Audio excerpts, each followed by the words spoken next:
Welcome everyone, Costin here with my raid guide for Raszageth, the final boss of the Vault of the Incarnates, tier 1 raid of Dragonflight. She is by far and away the hardest boss currently in the expansion, and the one that people are struggling with the most. I'm sure Echo and Limit have put in a vast amount of tries on her on Mythic difficulty, though that was because she was overtuned. She actually got a 50% nerf on a shield she does in Phase 2. When Blizzard has to nerf a mechanic by 50%, it was a bit overtuned. And yeah, people are going to struggle. You can be in a raid that one-shots every single boss in, say, less than 2 hours, clears everything up to her in less than 2 hours, and you can wipe for hours on Raszageth. There's a lot of mechanics for people to worry about. They're not necessarily the most dangerous. I would argue only one particular mechanic is extremely dangerous in this fight, but every single mechanic is something you have to worry about. You can't just ignore mechanics and expect to breeze to victory. Things can kill you, and they can kill you pretty quickly. But before going about the various phases and the mechanics, let's talk a bit about item level and raid composition. When it comes to item level, I would recommend everyone in the raid having at least 380 item level. If you're in a pug. In a guild environment where you have better communication and people generally are more in sync with one another and you may have a better raid comp in general, yeah, you can make do with far less than that, of course, and plenty of guilds have. But in a raiding environment, having 380 is what I'd recommend.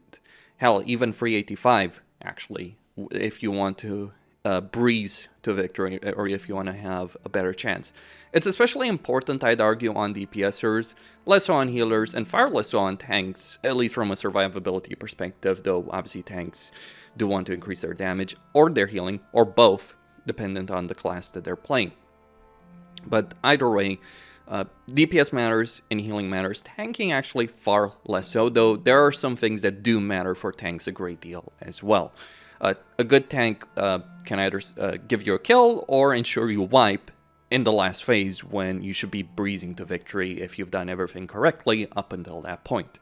Now, in terms of raid composition, 2-3-9, 2 tanks, 3 healers, 9 DPS seems to be the best middle ground at the moment. You can go with more. In fact, quite a few raids that I've been part of have gone with 4 healers and something like 12 DPSers, or pushing even to 14 DPSers.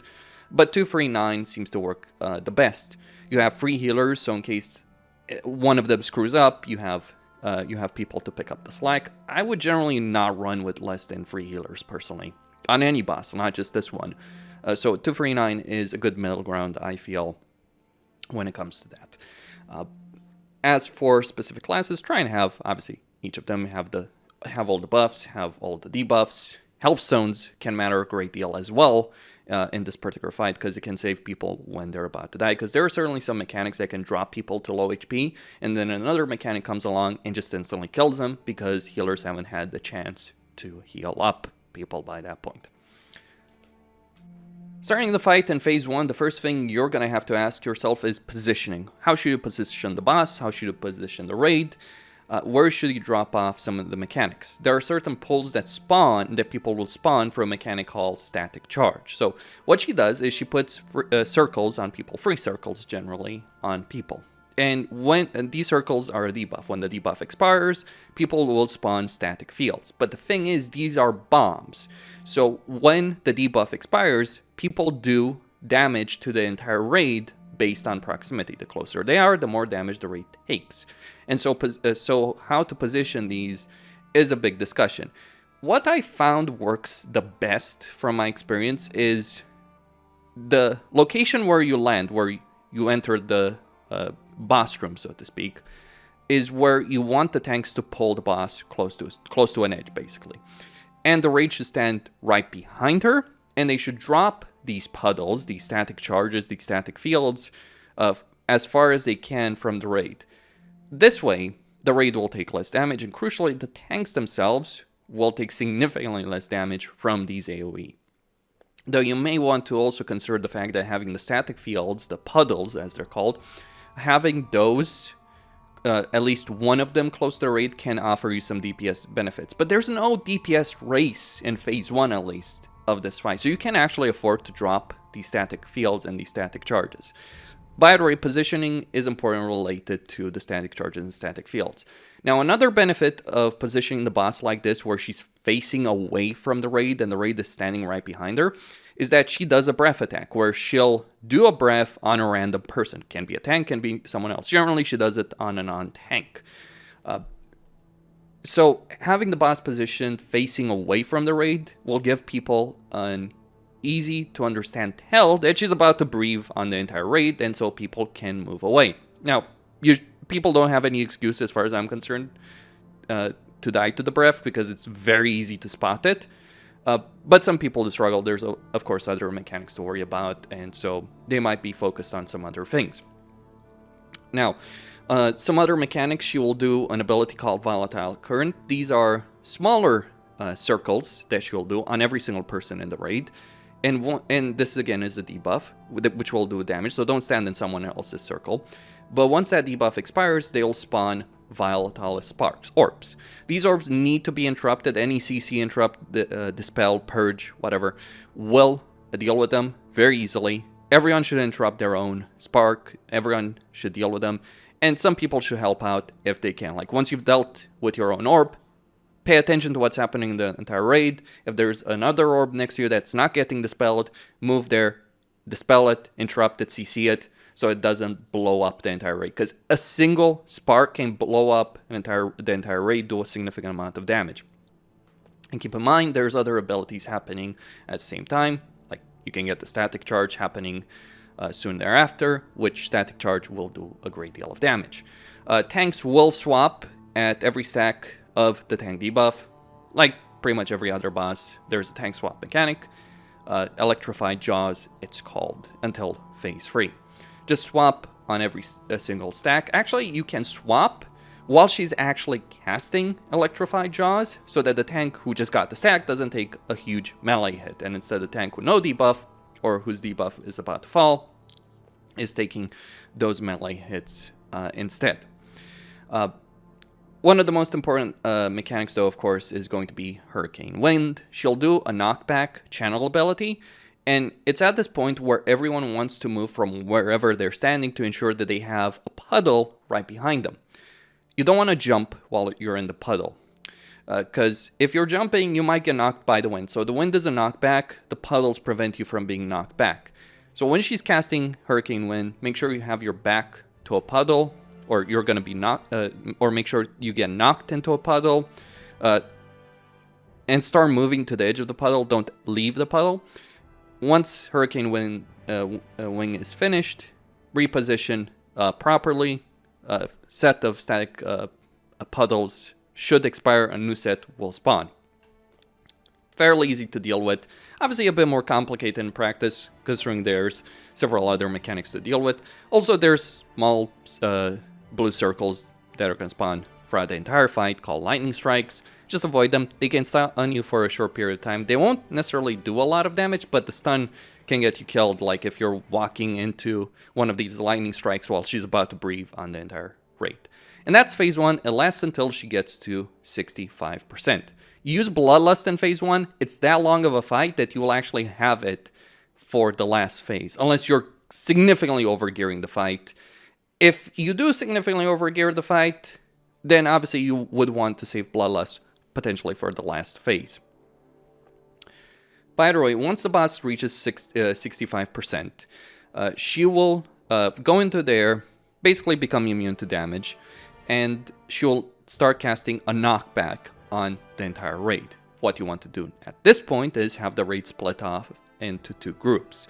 Each group should have a tank, each group should have a healer, and obviously split the remaining people, DPS and other healers that you might have. Like if you have 4 healers, each group gets 2 healers. If you have 3 healers, assign a healer to the group that needs them most. Like for instance, it's Paladin tank. I could keep up my entire group alive on my own through Word of Glory healing. So I don't even need a healer. But yeah, generally try and split the raid evenly.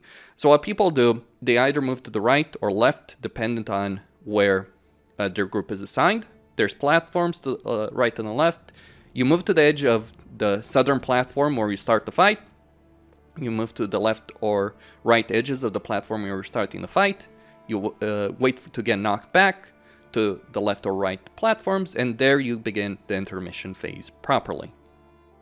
Now in the intermission phase, what Raszageth is going to do is an Onyxia-style breath attack on a specific platform, either on the left or right platform, as long as there are adds on that platform. If all the adds are killed on one particular platform, she'll just do breath attacks exclusively on the platform where they're still alive.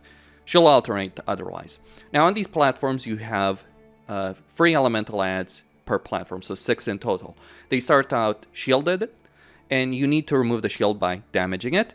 Once you've done enough damage, shield gets removed, and there a bunch of humanoid adds will spawn. You want to interrupt these, stun them, CC them, slow them, though not necessarily recommended because you do have to move to avoid the breath attack, which he's doing quite often. But either way, stun them, interrupt them. Make sure the casters in particular are keeping up with the entire group. And you might even want to move as a tank. If you're tanking here, you might want to start moving to the next ad that has a shield on while you're killing the elemental without a shield, as well as the humanoid ads. Once you deal with all 3 ads, phase 2 will start. It's fairly simple. No one should die here. There's not really a lot of damage. The only real damage is the damage that tanks are taking, as well as maybe some casts that get off, and the breath attack, which obviously is avoidable. Once both platforms are dealt with, or once all the adds are dealt with on both platforms, you can teleport to a central platform. Or once you clear your platform, you can teleport to a central platform. You can even move to the other platform to help out. By the way, teleport to the northern platform. On the northern platform, once both the right and left ones are dealt with, she'll land and she will start channeling an ability. Now this ability is called Storm Charge. She'll do 1 cast every 100 energy. She will start this phase with 100 energy, so she's immediately going to do a Storm Charge. Now what Storm Charge does is a lot of AoE damage on the raid. And the raid gets a fat DSD buff. So you have minus, you have plus. People with minus go to the left, people with plus go to the right. Raid leader should put marks. Those marks should be close enough that healers from each group can reach the other side, because you need to reach the other side to ensure people stay alive. There's a lot of damage that's going to happen in this phase. If a single person screws out their debuff and stands in the wrong group, the entire raid will likely wipe in very short order. Damage is nothing to joke about. And it does get increased the more someone screws up with the debuff. So just pay attention to that. Some groups, or quite a few raids I've been part of, decide to put the square, the plus, or the blue buff on the left as opposed to the right. Just put the blue buff, the square, on the right, put the raid marker there. Probably closer to the southern end of the platform. Make sure they're far enough so that the debuff's not reaching the other side, but close enough that healing can be done on both groups from healers. But basically, you position people correctly. People position correctly. They get the storm. They get the major buff while standing in the correct group. That increases their damage and their healing, and you need both good damage and healing. You should save some cooldowns here because she has a shield. Now this shield can take a lot of damage, but you need to break it by the time the cast is over, or else you're going to wipe. If you screw up with the shield, the raid will wipe. So basically a bit of a DPS race. Just ensure you have some cooldowns for every single raid member, be it healing cooldowns or damage cooldowns for every single shield that she's going to do in this phase. At 100 energy. Beyond that, what does she do? Well, she still has the tank swap mechanic. She still has lightning strikes, so the small blue circles. She still does a volatile currents, so the orbs. But the main mechanic that she's going to do outside of Storm Charged is Fulminating Charged. 3 massive circles that she's going to put on random people outside of the tanks, and those people need to move far away from each other and the raid. You don't want to overlap circles, you don't want to be in someone else's circle, and if you don't have the debuff, you don't want to be in a circle at all. It's a lot of damage, and it can jump from player to player if they're standing where they're not supposed to. So people that get Fulminating Charge just move to the edges of the raid. They obviously will need healing, and everyone else, make sure you're not standing in that circle. Once the debuff expires, should be no problem. But then, of course, you've got another ability, Tempest Wing. Now, this replaces Hurricane Wing from Phase 1. It's less of a threatening knockback, because Hurricane Wing in Phase 1 will knock you completely off the platform. Tempest Wing will not. In fact, the distance that it will knock you can be very small indeed. And she'll keep this ability in Phase 3 as well. But honestly, if you're standing directly under the boss while she's about to do Tempest Wing, you actually may not move at all from the knockback, or move a very or be knocked a very small distance. Movement abilities can help with this. Apparently on Mythic, Tempest Wing, Tempest Wing, you need to spread from other players when this is happening. But on normal, it's not an issue. Just you can all stack together, take it. Some healing will be required to heal, and that's Phase 2. Pretty simple. Just deal with the Fadia style debuff. Don't get knocked off the platform. Don't stand in fulminating charge. And just continue the fight. Now, this will last until she either reaches 25% HP or the Vault Integrity reaches 0%. If you can get her to the last phase, to Phase 3, with 25% HP, then that's actually the best situation, because Phase 3 has a softened rage timer. By the way, you need a good amount of damage. It's important to keep everyone alive in all the phases until Phase 3. And that's how you secure a kill. But once the Vault Integrity drops to 0%, or she reaches 25% HP, she will start her second intermission. Now, during this intermission, what she's going to do is she's going to do the deep breath attacks, as she did in the first intermission, so avoid that. She's also going to have swirlies on the ground, so avoid those. And she's going to summon a colossal storm fiend at basically a huge air elemental. Now, this elemental doesn't hit for much, but what it does have is a ball lightning attack. Orbs that get spawned, move in a direct path from where they get spawned, just avoid them, don't get hit. But this elemental also has another ability. It will teleport. It can't move by default, but it will cast a teleport ability. Now, this means it will teleport from the middle of the room to another spot. But where it was before the teleport, a bunch of smaller adds will spawn. These will start moving directly for the Colossal Elemental, for the Colossal Storm Fiend. If they reach it, they buff its damage and its healing and health. And they will also heal them. If any one of these adds reaches the Colossal add, the intermission phase becomes much harder. So stun them, slow them, do whatever you have to do. Just make sure they don't reach them. Focus on them. Ignore the Storm Fiend. It doesn't matter how fast or slow you kill it. That's not really the important bit. What's important is you don't let any of these Stormlings actually reach it, because you're going to lose a lot more from that. And of course, avoid the deep breath attacks. The only real challenge here is that sometimes the ad will teleport, and the location where the smaller ads will spawn will be directly in a breath attack location. I've had that happen to me on multiple attempts, so just be aware of that. Don't ignore the breath. It can kill you unless you're a tank, and then you can survive it. But yeah, don't get hit by the breath, kill the smaller ads, and eventually kill the big ad. Once the big ad is dead, you enter Phase 3.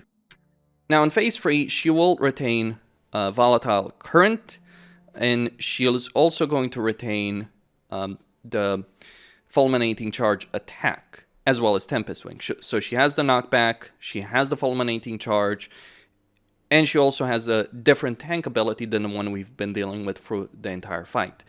Essentially, with this tank ability, it's a breath attack, so no one should be in front of the boss with the exception of the tank. Now, the radius of it is not particularly huge, just don't be directly in front of it. Tanks shouldn't stack on this. It's a surefire way of getting the raid wiped if tanks do stack on top of each other. You can stack in the other phases of Twine, no problem, but in this phase, tanks need to be away from each other. Not too far away, not too big of an issue. Now, Phase 3 is a soft and rage phase.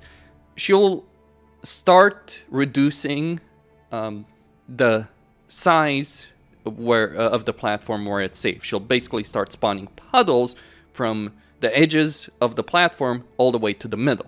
The longer you take, the more of the room gets occupied by these puddles. And yes, they can kill you. But the bigger problem is with Fulminating Charge, because obviously Fulminating Charge has a massive AoE, and it can be a bit of an issue. Now, if you get hit by Fulminating Charge and a lot of the room has been occupied, move directly into the puddle. Better that you die or risk death than the entire raid wiping because you stacked fulminating charges.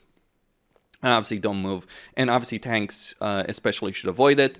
And if you're non-tank, don't move in front of the boss, because or if you're going to move in that particular area, make sure you're not directly in front of the boss where the tank is, because she can do a breath while there is a fulminating charge. And yeah, avoid getting knocked by the Tempest Wing. As I've said before, it's very easy to actually avoid getting knocked any major distance by this attack. But you want to enter this phase with Bloodlust, hopefully. And you want to enter this phase with pretty much everyone alive. If you have good DPS, if she's low HP, let's say below 30%, ideally below 25%, and you enter this phase, it's almost a guaranteed kill, unless the tanks screw up, or unless someone takes the breath attack that's meant for the tanks. Now, let's talk a bit about this breath attack.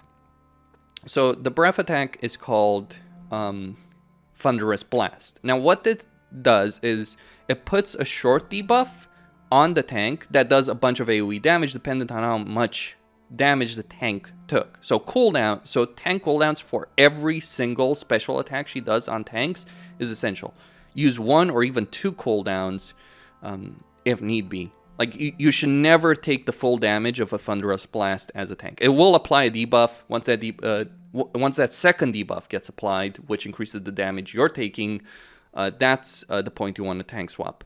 Tank shouldn't be stacked because the blast can hit multiple people that are right in front of her. So no one should be close to the tank unless they absolutely have no other choice. Just bear in mind that if multiple people take the full damage of this blast and the debuff that follows it, the raid can wipe there and then. So it's better that you die as opposed to the entire raid wiping. But tanks need to use survival cooldowns, mitigation cooldowns, Ardent Defender, things like that, to reduce the damage of the Thunderous Blast, and then you get the second debuff from the first debuff. Like, you get 1 debuff initially from the breath. Once that expires, it's just like 3 seconds. Once that expires, you get the second debuff that lasts a lot longer, increases the damage you're taking by a lot. But it's the expiration of that first debuff that does the raid damage, dependent on how much damage you've taken. And that's really the fight. Keep everyone alive, don't die to breaths, don't die to silliness in phase 1 in particular. Make sure you're stacking properly in phase 2, kill the ads in the intermission phases, and it's a done deal. Costin here signing out. Don't forget to subscribe, like, enable notifications, and I'll see you boys and girls next time.